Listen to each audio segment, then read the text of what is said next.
To perform the incline dumbbell chest press, set your bench to about a 45-degree angle. Sit down, pick up the dumbbells and set them on your thighs. Before getting them into position, ensure your shoulders are pulled back and your core is tight. Now kick one dumbbell at a time to your shoulders and carefully lower yourself onto the bench.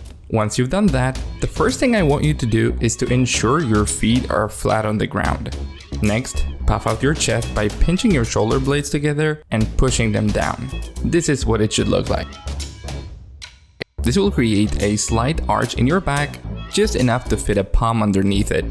Lastly, make sure your core is engaged and your butt is squeezed to stabilize the position. Okay, now you're ready to go. Slowly lower the dumbbells, controlling the movement. When the handles are about level with your chest, stop for a split second and push the dumbbells back up to the starting position. Inhale on the way down, exhale on the way up. Your elbows should go at about a 45-degree angle from your body, so don't let them flare out like this.